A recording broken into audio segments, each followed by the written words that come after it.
اب جو پچھلے آلموسٹ 3 سال سے ہم ذلت کاٹ رہے ہیں اس حوالے سے کہ اسرائیل نے فلسطینیوں کے ساتھ جو ظلم کیا، اس کے بعد ایران کے ساتھ جو کیا، تو بھئی یہ سارے بزرگ آپ کے سامنے ہیں، کوئی بزرگ سامنے نہیں آیا، نہ مردہ نہ زندہ. اور مسلمانوں نے وہی کچھ پرفارم کرنا ہے جو اللہ تعالیٰ نے مسلمانوں کو سکھایا ہے کہ وَأَعِدُّوا لَهُم مَّا اسْتَطَعْتُم مِّن قُوَّةٍ وَمِن رِّبَاطِ الْخَيْلِ. خوب تیاری کر کے رکھو آلات جنگ کے ذریعے اور پلے ہوئے گھوڑوں کے ذریعے. اور صحیح مسلم کی حدیث، آگاہ ہو جاؤ طاقت پھینکے ہوئے ہتھیاروں میں ہے، طاقت پھینکے ہوئے ہتھیاروں میں ہے. اور وہی پھینکے ہوئے ہتھیار جو ہے وہ آج ایران کے بھی کام آ رہے ہیں، اور پاکستان کے پاس بھی وہی اسٹرینتھ ہے فضائیہ کی جس کی وجہ سے ہم اپنے دشمنوں پر غالب آتے ہیں الحمدللہ. تو یہ سائنس کے اسٹوڈنٹ ہونے کی حیثیت سے میں نے ایک واقعہ آپ کو بتایا کہ آپ کے ارد گرد جو بھی واقعات ہوں ان کو سائنٹیفکلی ضرور دیکھا کریں. ابھی اس محرم 1448 ہجری میں ایک بڑا مشہور واقعہ سوشل میڈیا پر آیا، اس پہ نیوز بھی بنی. ہمارے پڑوسی شہر چکوال میں ایک جگہ ہے ڈنڈوت، وہاں پر کوئی ایک اہل تشیع مکتب سے تعلق رکھنے والے بھائی تھے، انہوں نے علم سے متعلق ایک معجزہ بنا کر اپنی طرف سے اپلوڈ کر دیا، اور اس میں وہ دکھا رہے ہیں. مجھے تو دیکھ کے پتہ چل گیا کہ یہ فراڈ ہے، کہ جب دروازہ کھلتا ہے اور روشنی آتی ہے تو وہ علم غائب ہو جاتا ہے، اور جب بالکل اندھیرا ہوتا ہے تو علم اور اس کا سایہ نظر آتا ہے.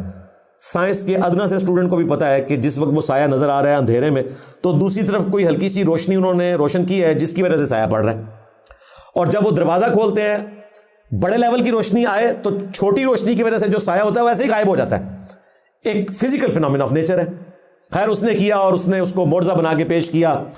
اور ہمارے جو شیعہ مکتب سے تعلق رکھنے والے لوگ ہیں اور بریلوی مکتب سے تعلق رکھنے والے لوگ، یہ تو ویسے ہی ضعیف الاعتقادی کا شکار ہو جاتے ہیں فوراً سے. ان کا تو استحصال ان کے ذاکرین، نعت خوان اور علماء کرتے رہتے ہیں. وہاں پر تاندہ بن گیا.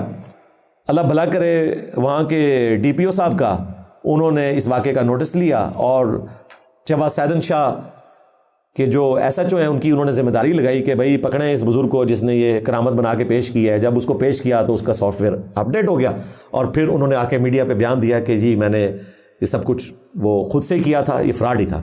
حضرت عباس علمدار علیہ السلام ظاہر ہو رہا ہے. ہن ویکھو روشنی وچ کوئی نہیں کہ نظر آئے جوں ہی ہنیرا ہوندا ہے. جناب زیارت کرو عکس باب الحوائج جناب حضرت عباس علمدار علیہ السلام دے علم مبارک ہے. ویکھو جناب کوئی ہوا نہیں، گریلی یا جالی آکھ لئیے سونے نظر آ سکتی ہے. چیک کرو دروازہ ایک باری پھر کھولو. ہن سورج دی روشنی ہے، اے عکس غائب ہو گیا. دروازہ بند کرو، کوئی چیز نظر نہیں آ رہی، کوئی ہوا. میں پہلو کمرے دا سارے وزٹ کرایا. جی جناب چیک کرو، ہنیرا ہوندا گیا اور اس گل وچ کوئی شک و شبہ دی گنجائش نہیں. اے معجز نما ہستیاں اللہ اپنے اختیار وچوں انہاں اختیارات بھی دیتے ہیں اور یہ جو چاہن کر سکتے. جی السلام علیکم، میرا نام جناب اسد عباس ہے، ڈنڈوت میں رہائشی ہاں. کل میں ایک ویڈیو اپلوڈ کی تھی جس وچ علم پاک دے موضوع نال میں ویڈیو منسوخ کی تھی شفقت صاحب دے گھر دا ہوا. وہ گزارش ہے کہ وہ جناب جلا اساں چیک کیتا علم پاک ہٹا کے جتھے نصب علم پاک ہٹایا تو سایہ بھی ہٹ گیا. لہٰذا جناب وہ علم پاک دا سایہ آیا، علم ہٹیا، سایہ بھی ختم. موضوع نال منسوخ نہ کیتا اور وہ موضوع نہ وہ غلط فہمی دی بنیاد تے وہ جناب جیڑا وہ گل ہوئی ہے ساری. اور یہ تو کیمرے کی برکت ہے اور اس کی بدبختی کہ اس نے وہ ویڈیو سوشل میڈیا پہ چڑھا دی، ورنہ اس نے پیسہ کما لینا تھا. جس طرح کہ چند سال پہلے آپ کو پتہ ہے کہ وہ زمین پہ ایک صرف چولہے کا نقش تھا جس کو نقش نالین پاک بنا کے یہاں پہ لوگوں نے کتنا پیسہ کمایا. بعد میں خیر وہ بھی اڈیالہ میں ہی چلا گیا تھا. مجھے اڈیالہ میں جہاں کہیں اور سٹوریاں پتہ چلی، اس کی سٹوری بھی پتہ چلی تھی کہ وہ یہاں پر ہی آیا تھا. تو اس قسم کے جو واقعات ہوتے ہیں وہ سائنس کی روشنی میں دیکھنے چاہیے. یہ سب کے سب فراڈ ہیں. سائنس نے ان سارے بزرگان بے دین سو کالڈ کی مٹی پلید کر دی ہے، خواہ وہ آج کے زمانے کے لوگ ہوں، خواہ گزرے ہوئے زمانے کے جھوٹے لوگ جنہوں نے جھوٹی باتیں پبلک میں مشہور کر دی تھی. اس زمانے میں کیمرہ نہیں تھا، اس لیے کبھی ان کا جھوٹ ایکسپوز نہیں ہوا. اب اس طرح کی 2 نمبری چل نہیں سکتی. آج دنیا کو پتہ ہے سائنس اتنی ترقی کر چکی ہے کہ کوئی اس قسم کی ایکٹیویٹی پرفارم کرنے کی کوشش کرے گا فوراً پکڑا جائے گا. اللہ تبارک و تعالیٰ نے ہمیں 2 ہی علوم کا پابند کیا ہے. ایک ریویلڈ نالج، کتاب و سنت کا علم جو اللہ تعالیٰ انبیاء اکرام علیہ السلام کے ذریعے امتوں کو عطا فرماتا ہے، اور دوسرا ایکوائرڈ نالج، سائنس کا علم، the knowledge obtained through observations and experiments. یہ ہے سائنس کا علم. دنیا میں کوئی بھی ایکٹیویٹی پرفارم ہو ایکسٹرا آرڈنری، یا تو سائنس اس کی تصدیق کرے یا علم وحی اس کی تصدیق کرے تو ہی وہ درست ہوگا، ادروائز فراڈ پر مبنی ہوگا. اللہ تعالیٰ نے سورہ بنی اسرائیل کی آیت نمبر 36 میں جو 9th کمانڈ نازل فرمائی، 10 کمانڈمنٹس کا جو قرآنک ورژن ہے، وَلَا تَقْفُ مَا لَيْسَ لَكَ بِهِ عِلْمٌ إِنَّ السَّمْعَ وَالْبَصَرَ وَالْفُؤَادَ كُلُّ أُولَٰئِكَ كَانَ عَنْهُ مَسْئُولًا۔ اے انسان، کسی چیز کی پیروی اس وقت تک مت کر جب تک کہ تجھے اس کے بارے میں ڈیفینٹ علم حاصل نہ ہو جائے۔ بے شک آنکھ، کان اور عقل، دل ہو یا دماغ، کوئی بھی چیز، اس کے بارے میں تم سے پوچھا جائے گا تم نے ان 3 انسٹرومنٹس کو استعمال کر کے حق بات تک پہنچنے کی کوشش کیوں نہیں کی۔ تو بھئی یہ 3 انسٹرومنٹس اللہ تعالیٰ نے دیے ہیں، ان کے ذریعے ہم علم وحی سے بھی استفادہ کرتے ہیں اور علم سائنس سے بھی، یعنی ریویلڈ نالج سے بھی، ایکوائرڈ نالج سے بھی۔ ایکوائرڈ نالج سائنس کے علم نے ہمیں بتایا ہے کہ پیٹرول آگ کو بھڑکا دیتا ہے، اگرچہ اس کا ذکر قرآن و سنت میں موجود نہیں ہے، لیکن یہ اللہ تعالیٰ کا ایسا محکم قانون ہے جس کو توڑا نہیں جا سکتا، الا یہ کہ وقت کا پیغمبر موجود ہو اور کوئی معجزانہ معاملہ ہو جائے، ادروائز یہ محکم قانون ہے۔ اسی طریقے سے پانی کے اندر اللہ تعالیٰ نے بوائنسی کی فورس رکھی ہے، قوت اچھال، جس کی وجہ سے ہزاروں نہیں لاکھوں ٹن وزنی بحری جہاز سمندروں میں تجارتی سفر کے اوپر روانہ ہے، اور یہ اتنا محکم قانون ہے کہ یہ ٹوٹتا ہی نہیں ہے، الا یہ کہ اللہ تعالیٰ اپنے پیغمبر کے لیے توڑ دے، جس طرح کہ سمندری جھیل میں راستہ موسیٰ علیہ السلام کے لیے اللہ تعالیٰ نے بنا دیا تھا۔ لیکن دنیا کے اعتبار سے یہ محکم قوانین ہیں، فزیکل فینومینا آف نیچر، اگر یہ محکم نہ ہوتے تو سائنس کبھی بھی ترقی نہ کر سکتی۔ اگر ایک دفعہ پیٹرول کو آگ دکھانے سے وہ جلتا اور اگلی دفعہ نہ جلتا، یا 50 دفعہ آگ دکھائی جائے، 40 دفعہ وہ جلے اور 10 دفعہ نہ جلے، تو آپ اس بنیاد پہ بھی کوئی فیصلہ نہیں کر سکتے تھے۔ آپ دیکھیں، اگر آپ کا موٹر بائک ٹھیک ہے تو آپ جتنی دفعہ مرضی کک مارے، ضرور بالضرور وہ سٹارٹ ہوتا ہے اور پیٹرول جو ہے انرجی آپ کو پرووائڈ کرنا شروع کر دیتا ہے۔ یہ اللہ تعالیٰ کے محکم قوانین ہیں، فزیکل فینومینا آف نیچر۔ یہ فزیکل فینومینا آف نیچر اتنے محکم ہیں کہ حضرت ابراہیم علیہ السلام نے اس کافر بادشاہ کے دربار میں اللہ کے ایک ہونے کی دلیل کیا بتائی تھی؟ میرا رب وہ ہے جو مشرق سے سورج نکالتا ہے ود رسپیکٹ ٹو زمین۔ ویسے تو سورج نکلتا یا غروب نہیں ہوتا، یہ ریلیٹیو موشن میں بات ہو رہی ہوتی ہے لٹریچر کی زبان میں۔ اگر تو رب ہے تو مغرب سے نکال کے بتا۔ تو اللہ تعالیٰ نے فرمایا کہ کافر ہکا بکا رہ گیا اس دلیل کے اوپر۔ اب یہ دلیل ایک فزیکل فینومینا آف نیچر تھا، اللہ تعالیٰ کا قانون قدرت۔ یہ اتنا محکم قانون ہے کہ اللہ تعالیٰ کے ایک ہونے کی دلیل ابراہیم علیہ السلام نے اس کو بیان کیا۔ اس سے یہ پتہ چلا کہ جو فزیکل فینومینا آف نیچر ہیں یہ اللہ تبارک و تعالیٰ کے بنائے ہوئے ہیں، ان کو آن کرنا، سائنس کو آن کرنا، یہ ہمارے ایمان کا حصہ ہے۔ سائنس کا جو علم ہے یہ اللہ تبارک و تعالیٰ کے فعل جو اس کائنات میں ہزاروں نہیں، لاکھوں نہیں، کروڑوں نہیں، اربوں اشکال میں پھیلے ہوئے ہیں، اللہ تعالیٰ کے افعال، امر کن کے ذریعے یہ ساری چیزوں کا ہونا۔ اللہ تبارک و تعالیٰ نے اس چیز کے علم کو انسان کو وقت کے ساتھ ساتھ سکھایا ہے، اللہ تعالیٰ کے افعال کا علم، فزیکل فینومینا آف نیچر کا علم۔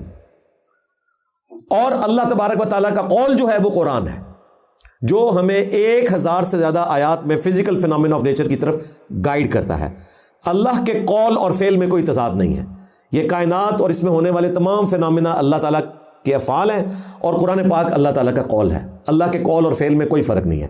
یہ ہو سکتا ہے کہ آپ کو فعل سمجھنے میں کوئی ایشو ہو، وقت کے ساتھ آپ کو پتہ چلے۔ مثلا پہلے لوگوں کو نہیں پتا تھا کہ بیماریاں جرمز کی وجہ سے پھیلتی ہیں، یہ تو حضرت لوئی پاسچر نے 1860 سے 1870 کے درمیان جرمز تھیوری دی، تو پوری سائنس کا، میڈیکل کی فیلڈ کا دھارا ہی انہوں نے بدل کے رکھ دیا، اور آج ہمیں بڑی آسانی سے پتہ ہے کہ ہم نے کس طریقے سے بیماریوں کے اوپر قابو پانا ہے، اور کس طریقے سے ہم نے اینٹی بایوٹکس یوز کر کے مختلف زخموں کی ہیلنگ کا معاملہ کرنا ہے۔ تو یہ اللہ تعالیٰ نے انسان کو ترقی کروائی ہے۔ ایک وہ زمانہ تھا کہ لوگ اس طرح کی توہم پرستی میں پھنسے ہوئے تھے کہ کالی بلی رستہ کاٹ دے تو نحوست ہے، جوتی پہ جوتی چڑھ جائے تو کسی کے لیے سفر لکھا ہوا ہے، اور گھر کی مڈیر کے اوپر اگر کوا بولے تو کوئی مہمان آنے والا ہے۔ اگرچہ آج بھی جاہل عوام اس کے اوپر یقین کرتی ہے، لیکن تعلیم کی برکت سے آلموسٹ اب اس طرح کی چیزوں کو لوگ توہم پرستی ہی کہتے ہیں اور اس کی مخالفت میں کھڑے ہیں۔ یہ سائنس کی برکت سے یہ ساری چیزیں ختم ہوئی ہیں، اور یہ اللہ تعالیٰ نے انسان کو ترقی کروائی ہے۔ دیکھیں قرآن و سنت میں بھی کہیں یہ نہیں لکھا ہوا کہ کالی بلی رستہ کاٹ دے تو نوست ہے، اگر شیشہ ٹوٹ جائے تو نوست ہے، جوتی پہ جوتی چڑھی ہو تو یہ سفر لکھا ہوا ہے آپ کی قسمت میں، اور اگر گھر کی مڈیر کے اوپر کوئی کوا بولے تو کوئی آپ کا مہمان آنے والا ہے۔ علم وحی میں ایسی کوئی بات نہیں ہے، اور علم سائنس میں تو بالکل موجود نہیں ہے۔ تو نہ تصدیق علم وحی کر رہی ہے اس طرح کی توہم پرستی کی، اور نہ سائنس کا علم کر رہا ہے۔ یہ دونوں علوم اللہ تعالیٰ کی طرف سے ہمارے لیے گفٹ ہیں۔ لہٰذا جب کبھی دنیا میں کوئی ایکٹیویٹی پرفارم ہو تو آپ نے اس کو یا علم وحی کی شکل میں ویریفائی کرنا ہے یا علم سائنس کی مدد سے ویریفائی کرنا ہے۔ اس کی میں آپ کو نبی علیہ السلام کی مبارک زندگی سے بھی مثال دیتا ہوں، جس طرح کہ ابراہیم علیہ السلام کی زندگی سے مثال میں نے قرآن پاک سے پیش کی۔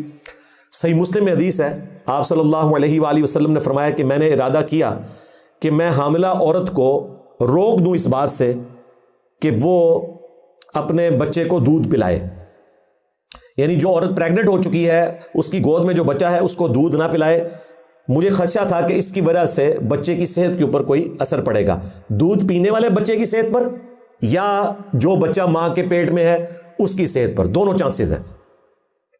پھر آپ علیہ السلام نے فرمایا کہ میں اس سے پیچھے ہٹ گیا، کیونکہ میں نے رومنس اور پرشینس کی عورتوں کو دیکھا کہ وہ پریگنیسی کی حالت میں اپنے بچوں کو دودھ پلاتی ہیں اور ان کے بچوں میں کوئی نقص نہیں ہوتا، تو میں نے اپنا ارادہ ترک کر دیا۔ آپ دیکھیں نبی علیہ السلام نے فزیکل فینومینا آف نیچر کو آبزرو کیا اور اس کے بعد اپنے اصحاب کو ایسا حکم دینے سے رک گئے کہ جو ان کے لیے تکلیف کا باعث بن سکتا تھا، لیکن آپ علیہ السلام نے فزیکل فینومینا آف نیچر کو ایک تجربے کی بنیاد کے اوپر اخذ کیا۔ ظاہر انسان نے اپنے تجربات کے ذریعے چیزیں لرن کی ہیں، تو یہ بہت بڑا ثبوت ہے۔ اسی طریقے سے جو تعبیر نخل والی حدیث ہے جو مسلم شریف میں اوپر تلے 3 احادیث ہیں، میں نے اپنی کئی ایک ویڈیوز میں بیان کی کہ نبی علیہ السلام جب ہجرت کر کے مدینہ شریف آئے تو مدینہ کے لوگوں کو دیکھا کہ وہ کھجور کی اچھی فصل حاصل کرنے کے لیے نر اور مادہ کا ملاپ کروایا کرتے تھے۔ تو آپ صلی اللہ علیہ وآلہ وسلم ان کسانوں کے پاس سے گزرے تو آپ نے فرمایا یہ کیا کر رہے ہو؟ تو انہوں نے عرض کیا یا رسول اللہ اس کے ذریعے فصل اچھی ہوتی ہے۔